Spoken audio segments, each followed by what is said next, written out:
शुरू होती है और हम एक बच्चे बेन को देखते हैं जो कि काफी सैड अपने रूम में बैठा होता है क्योंकि वो बीमार है। जब वो वीडियो गेम खेल रहा होता है तो तब उसकी मॉम उसको देखने आती हैं और उसे बताती हैं कि उसके ग्रैंडपा उससे मिलने आए हैं। मगर बेन अपने ग्रैंडफादर से इरिटेट होता है क्योंकि वो हमेशा उसके गाल खींचते हैं। तभी ग्रैंडपा अंदर आते हैं और वो बेन को प्यार करते हैं। वो उसके लिए गिफ्ट भी लाए थे जिसमें कि एक बुक थी।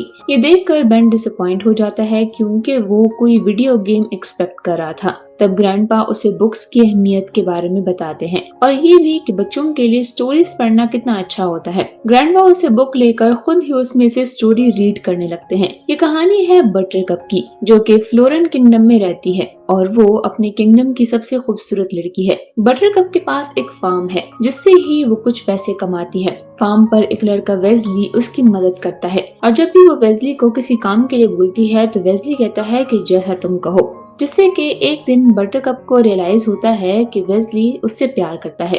कुछ वक्त के बाद बटरकप भी उसे चाहने लगती है और दोनों रिलेशनशिप में आ जाते हैं, जिसके बाद ये दोनों शादी करने का फैसला करते हैं। मगर वेज़ली के पास इतना पैसा नहीं था कि वो शादी कर सके, इसीलिए वो पैसा जमा करने समंदर पार दूसरे मुल्क जाने का डिसाइड करता है। इस बारे में बटरकप बिल्कुल भी खुश नहीं थी मगर वेज़ली की जिद पर वो उसे जाने देती है। कुछ दिनों के बाद उसे खबर मिलती है कि वेज़ली जिस शिप में जा रहा था उस पर समुद्री डाकुओं ने हमला कर दिया और शिप में कोई भी जिंदा नहीं बचा है। ये खबर सुनकर बटरकप बिल्कुल टूट जाती है। इस बात को 5 साल गुजर जाते हैं। फिर वक्त आता है प्रिंस की शादी का। क्योंकि बटरकप टाउन की सबसे खूबसूरत लड़की है इसीलिए प्रिंस उसी से शादी करना चाहता है। बटरकप इसके लिए बिल्कुल खुश नहीं थी क्योंकि वो आज भी वेस्ली से प्यार करती है मगर वो प्रिंस के खिलाफ नहीं जा सकती है। एक दिन बटरकप हॉर्स राइडिंग करते हुए जंगल में थोड़ा आगे निकल जाती है जहाँ पर फेजिक और इनिगो और इनका लीडर विंजी बटरकप को किडनैप कर लेते हैं और एक बोट पर बिठाकर वहाँ से ले जाते हैं।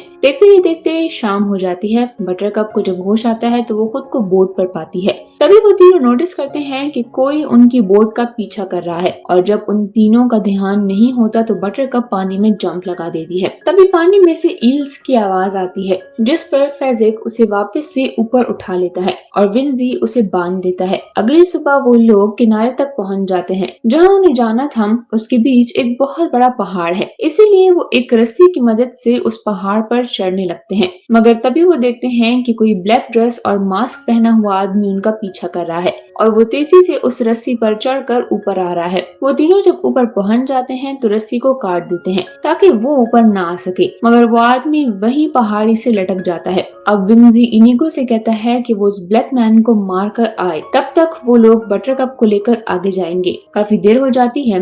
ना ही वो ब्लैक मैन थकने वाला था और ना ही उसे मारे बिना इनिगो वहां से जा सकता था। इसीलिए इनिगो से ऑफर करता है कि वो सेफली ऊपर आने में उसकी मदद करेगा, जिसके बाद वो दोनों एक दूसरे से फाइट करेंगे और डिसाइड करेंगे कि कौन यहाँ से जाएगा। ब्लैक मैन इसके लिए मान जाता है। इनिगो ऊपर आने में उसकी मदद करता है जिसके बाद ब्लैक मैन कुछ देर आराम करने के लिए बैठ जाता है। इनिगो से बताता है कि वो 6 उंगलियों वाले आदमी को ढूंढ रहा है क्योंकि जब वो 11 साल का था तब इस आदमी ने उसके पेरेंट्स को मार दिया था और अब वो उसे बदला लेना चाहता है। इनिगो से अपनी डैड की स्वॉर्ड भी दिखाता है और कहता है कि मैं इससे तुमसे लड़ूंगा, जिसके बाद इन दोनों में फाइट शुरू होती है। ब्लैक मैन बहुत ही अच्छा फाइटर था जिसके सामने इनिगो ज्यादा देर टिक नहीं पाता और ब्लैक मैन उसे बेहोश करके आगे बढ़ जाता है। विंसी ये देख लेता है कि ब्लैक मैन तेजी से उसके पीछे आ रहा है तो अब वो फेजिक को ब्लैक मैन को मारने की ड्यूटी देता है और खुद बटरकप को लेकर वहाँ से चला जाता है। अब फेजिक और ब्लैक मैन आमने सामने होते हैं तो वो दोनों फैसला करते हैं कि वो कोई हथियार यूज नहीं करेंगे।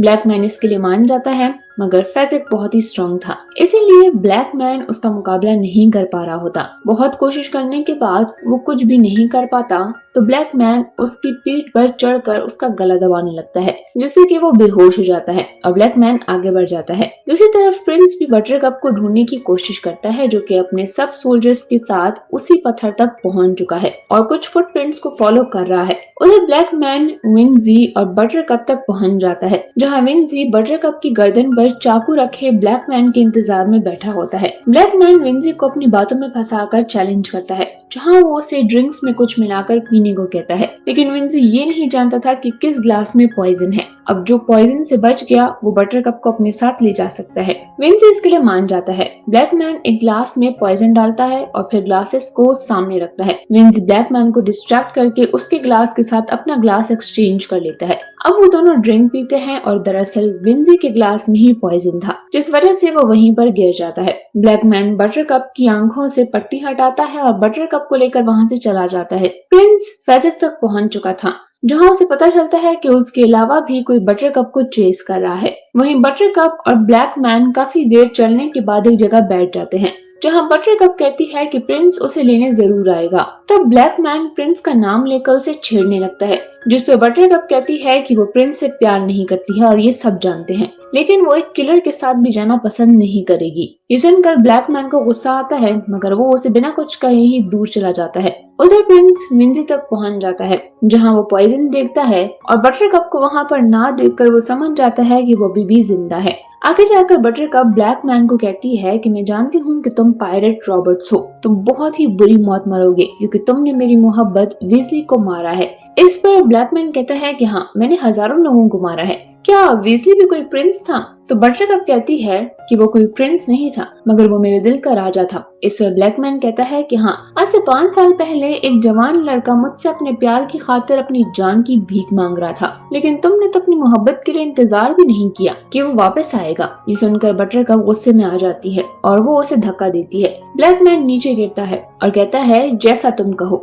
ये सुनकर बटरकप समझ जाती है कि और कोई नहीं बल्कि वीजली ही है। फिर बटरकप खुद भी उस पहाड़ से जंप कर लेती है। दोनों ही नीचे आते हैं मगर जख्मी नहीं होते। 5 साल बाद एक दूसरे से मिलकर वो दोनों बहुत खुश होते हैं। वीजली बटरकप को बताता है कि वो पायरेट रॉब है क्योंकि पहले वाला पायरेट रॉब रिटायर होना चाहता था, इसीलिए मैंने ये टाइटल ले लिया, लेकिन अब मुझे तुम वापस मिल गई हो और मेरा मकसद भी पूरा हो गया है, तो अब मैं ये टाइटल मजीद नहीं रखना चाहता। इसके बाद वो दोनों फायर स्वॉम्प की तरफ बढ़ते हैं। उन दोनों को साथ जाता प्रिंस भी देख लेता है। जब बटरकप और वीजली फायर स्वॉम्प पहुंचते हैं तो एक जगह से आग निकलती है, जिससे कि बटरकप का गाउन जलने लगता है, मगर वीजली उसे बचा लेता है। वीजली अपनी तलवार से आगे का रास्ता साफ करता जाता है। आगे जाकर वीजली बटरकप को पायरेट रॉब की स्टोरी भी बताता रहता है। वीजली बताता है कि पायरेट रॉब आज से 5 साल पहले रिटायर हो चुका है और उसने अपनी जगह और लोगों को दी हुई है। ये बात करते हुए वो दोनों एक जगह रुकते हैं। तब अचानक बटरकप मिट्टी की दलदल में धंस जाती है।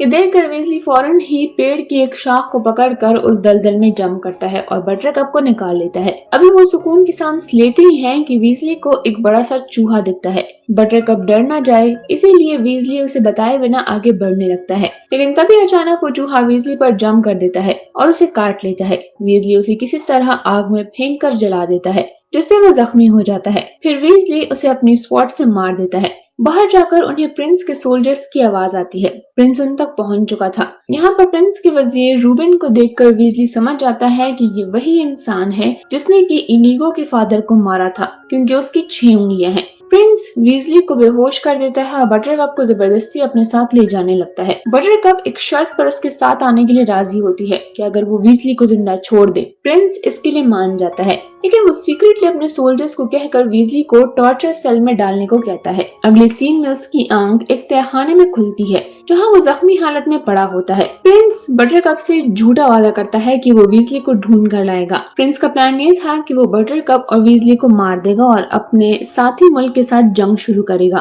उधर बटरकप एक बहुत बुरा ख्वाब देखती है, जिसमें कि एक बूढ़ी औरत बटरकप को बुरा भला कह रही होती है और गालियां देती है। ये देखकर बटरकप डर कर उठ जाती है और प्रिंस के पास जाती है। वो प्रिंस से कहती है कि वीजली मुझसे बहुत प्यार करता है और वो मुझे लेने जरूर आएगा। फिर बटरकप वीजली को लेटर लिखने के लिए पूछती है। तभी एक सोल्जर वहाँ पर आता है और प्रिंस सोल्जर को पूरा फॉरेस्ट खाली करने को कहता है। ये सुनकर बटरकप समझ जाती है कि प्रिंस वीजली को ढूंढने के लिए कुछ नहीं कर रहा, इसीलिए सोल्जर के जाने के बाद बटरकप प्रिंस को बहुत बुरा भला बोलती है। प्रिंस बटरकप को रूम में लॉक करके वहाँ से चला जाता है। प्रिंस के आदमी फ्यूजिक और इनिगो को अरेस्ट कर लेते हैं। उन्हें पता चलता है कि वीजली को प्रिंस ले जा चुका है। ये सुनकर वो लोग वीजली को ढूंढने के लिए निकल जाते हैं। प्रिंस वीजली को बहुत ज्यादा टॉर्चर करता है। उसकी चीखें सुनकर फ्रेजिक और इनिगो टॉर्चर सेल तक पहुंच जाते हैं। प्रिंस के जाने के बाद फ्रेजिक और इनिगो अंदर आते हैं और देखते हैं कि रेस्ली सांस नहीं ले रहा है। उसे मुर्दा समझकर वो उसकी बॉडी को मिरेकल मैक्स के पास ले जाते हैं। जो वीजली की सांसें सुनकर बताता है कि वो भी जिंदा है, जिसके बाद वो उसके मुंह में हवा भरकर उसे एक किस्म की दवा देता है। इनिगो और फेजिक वीजली को लेकर वापस महल आते हैं और वीजली को वो दवा देते हैं, जिससे उसकी आंखें खुलती हैं। इसके बाद वो तीनों मिलकर कासल के अंदर जाने का प्लान करते हैं। कासल के अंदर प्रिंस और बटरकप की शादी हो रही है। तभी उन्हें बाहर से कुछ आवाजें आती हैं। बाहर फेंजिक काले कपड़े को आग लगाकर खड़ा होता है। ये देखकर सभी सोल्जर वहाँ से भाग जाते हैं। इस चीज का फायदा उठाकर ये लोग कासल के अंदर चले जाते हैं। अंदर इनका सामना रूबिन से होता है, जो कि प्रिंस का खास सोल्जर था और उसने ही इनिगो के फादर को मारा था। इनिगो चारों सिपाहियों को मारकर रूबिन के पीछे भागने लगता है। रूबिन एक कमरे में जाकर छुप जाता है। इनिगो दरवाजा खोलने की बहुत कोशिश करता है, लेकिन दरवाजा नहीं खुलता। इतनी देर में फ्यूजिक भी आ जाता है और वो वीजली को एक स्टैचू के सहारे खड़ा करके दरवाजा खोलने की कोशिश करता है। फ्यूजिक एक ही झटके में दरवाजा खोल देता है। इनिगो फिर रूबिन के पीछे भागता है, लेकिन रूबिन इनिगो को चाकू मार देता है। लेकिन इनिगो हिम्मत नहीं हारता और वो खड़ा होता है और रूबिन को जान से मार देता है। बटरकप को लगता है कि उसकी शादी प्रिंस से हो चुकी है, इसीलिए वो खुदकुशी करने लगती है। लेकिन तभी वीजली उसे ढूंढ लेता है और यकीन दिलाता है कि अभी तक उसकी शादी नहीं हुई है, क्योंकि बटरकप ने अपने वाउस पूरे नहीं किए थे। ये सुनकर बटरकप खुश हो जाती है और वीजली को गले लगाती है। तभी वहाँ प्रिंस आ जाता है और वीजली उसे बहुत ही बुरा भला कहता है और तलवार नीचे रखने को कहता है। बटरकप प्रिंस को चेयर पर बांध देती है। तभी इनिगो आता है और फेंजिक के बारे में पूछता है। तभी उन्हें फेंजिक की आवाज आती है। वो तीनों विंडो से नीचे देखते हैं, जहाँ पर फेंजिक 4 घोड़े लिए खड़ा होता है। वो तीनों विंडो से नीचे जंप करते हैं और वहाँ से चले जाते हैं और कहानी खत्म हो जाती है। हमें फिर से बेन और उसके दादाजी को दिखाया जाता है, जहाँ बेन पूछता है कि इसके बाद क्या हुआ, तो ग्रैंडपा कहते हैं कि जरूर दोनों ने शादी कर ली होगी। ग्रैंडपा बुक बंद करके वहाँ से जाने लगते हैं, जिस पर कि बेन उसे कहते हैं कि वो कल दोबारा से ये स्टोरी सुनाने आए, जिस पर ग्रैंडपा स्माइल करते हैं और ये मूवी यहीं पर एंड हो जाती है।